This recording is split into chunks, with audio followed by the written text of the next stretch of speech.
Hi, thanks for coming to my talk. I'm going to be talking about long-period non-synchronous rotation of Io, or rotating slightly too quickly. And to make this a little bit more fun, I'll be giving the talk. And I'd like to thank Sila Gyali, who I stole this idea from. He did this for AGU and I thought it was brilliant, so I'm doing it now. He's also giving a talk in this session, so go check out his talk. So, essentially all satellites are tidally locked. What that just means is that if you have a central planet and a satellite orbiting it, and you mark a fixed point on that satellite, the same point will always face toward the planet. But why is this? To see why this is, let's imagine the alternative, a satellite that's not tidally locked. So we'll have a fluid satellite, there's no rigidity in the satellite, but there is viscosity. We're going to have it spin faster than synchronous. And we're going to mark a point on the satellite. And so as the satellite circulates around the planet, that point moves around the satellite, and so the satellite doesn't always show the same face to the planet. And, noticeably, the bulge of the satellite, which the planet is exciting, doesn't point at the planet. The planet excites a bulge that faces toward it, but viscosity in the spinning satellite rotates that bulge to point ahead of the planet. And what that means is that the satellite presents these two handles on its ends to the planet, which the planet can then torque on. And because it pulls harder on the end closer to it, you get a net torque that spins down the satellite. And so a satellite spinning faster than synchronous will be torqued down and it'll synchronize. Okay, but what happens if the satellite orbit is eccentric? So we're going to look at a synchronous satellite. And again, it's a fluid satellite, so the bulge is just being excited by the planet. And the key point about an eccentric orbit is that the rotational speed is constant, but the orbital speed varies. When it's closer to the planet, it orbits faster, and when it's farther from the planet, it orbits slower. And what that means is that as the satellite circulates around the planet, the bulge wobbles back and forth. When the satellite is close to the planet, the bulge points ahead of the planet, and when the satellite is far from the planet, the bulge points behind it. And that means that the planet torques the satellite. It spins it up when the satellite is close to the planet, and it spins it down when the satellite is far from the planet. Those torques are stronger when the satellite is close to the planet, and so you get a net torque that spins up the satellite. And what that means is that fluid satellites on eccentric orbits should spin slightly faster than synchronous. They rotate non-synchronously. So do we see non-synchronous rotation? I just said it should happen. And the answer is no, at least nothing conclusive. We look around the solar system, we see sort of hints of non-synchronous rotation, but we don't actually see satellites rotating faster than synchronous. And the reason for this is that while a fluid bulge will tend to accelerate a synchronous satellite, any permanent mass asymmetry in the satellite will slow it down, or will keep it synchronous. And so the picture is just that you have a permanent bulge pointing in one direction, a permanent bulge or permanent features pointing in one direction, and you have a fluid bulge that's trying to spin it up, and those two cancel out, and you have a satellite at equilibrium that is synchronous. And Grinberg and Weidenschilling in 1984, a paper I'll come back to, find that you can synchronize a satellite like Io with a circular disk of mass that has a radius of 100 kilometers and a height of 10 kilometers. So a really big mountain or a large crater or a bunch of small mountains and craters. And that brings us to this work. We know that fluid bodies want to rotate non-synchronously if they're on eccentric orbits, and all satellites are. Solid bodies want to synchronize. But nothing is perfectly solid. Everything has some timescale on which it'll deform fluidly. That might be many times the life of the solar system, it might be fairly quick, but everything has some time scale.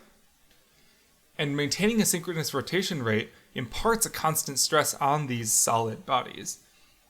And so the picture here is that you have gravity constantly pulling on the solid feature that's keeping the satellite synchronous. And so over time, it'll migrate along the satellite.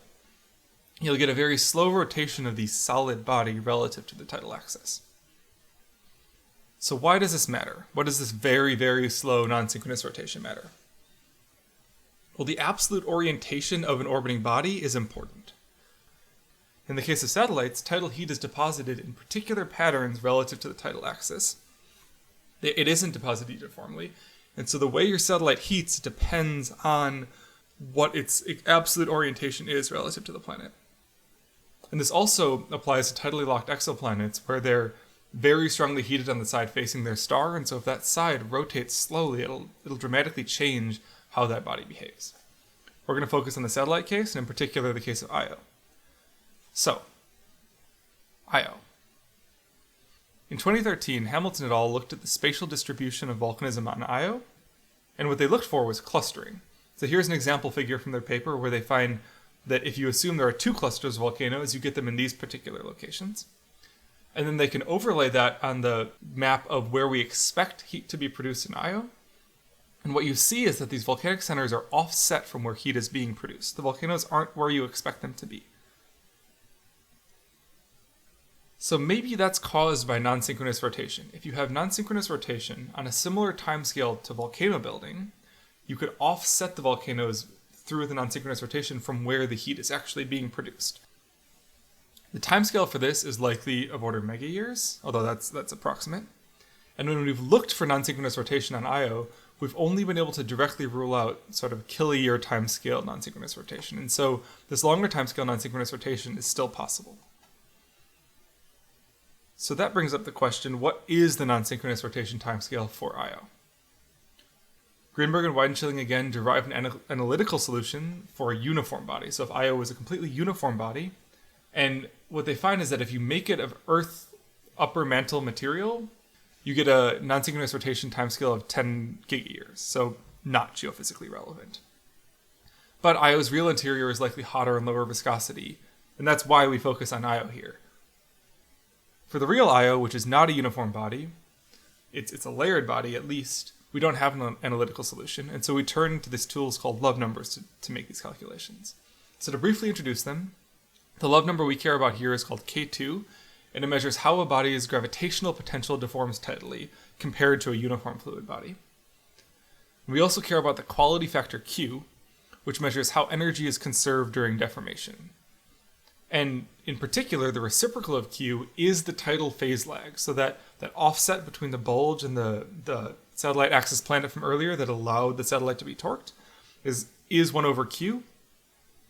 And that tells you how much of the tidal deformation is available to be torqued.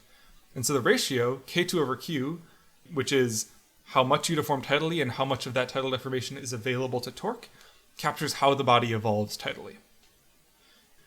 And so to compute K2 over Q, first we need to choose a planetary structure, and there are a lot of choices to make here. Io could have a rigid crust, it could have a high temperature mantle, it could have a magma ocean. We also need to choose a rheology model, so that's how a material responds viscoelastically to stresses. And the most common rheology model is a Maxwell model, but Andrade models have been found to be much better for Io, and so we use both here. And then what we do with K2 over Q is we plot it on a plot like this, where we plot it against period, because it's a frequency or a period-dependent parameter. And so the first thing we can do with this plot is we can mark the one known point we have on it. We can see Io's orbit evolve, and so we know what its K2 over Q is on its orbital timescale. That orbital timescale is a couple days, and the measured K2 over Q is about 0.015. That's a little bit uncertain, but on this log scale, it's a well-known parameter. And so we can mark that point and say the real Io has to pass through this star. And then we can start putting model Ios on here. So for example, we could again assume that Io is just made entirely of Earth upper mantle material, and we can assume it's a Maxwell material, which just means it's a perfect viscous element and a perfect elastic element in series with each other. And we get this curve, where you have a peak in your tidal dissipation at about 1 million years, and then a power law on either side. And we see that that doesn't fit the observed orbital constraint.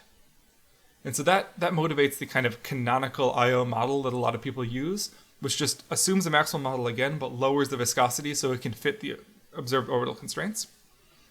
Or we could bring in an Andrade model, which is, again, your perfect elastic element and your perfect viscous element in series, but with some more elastic and some more viscous elements.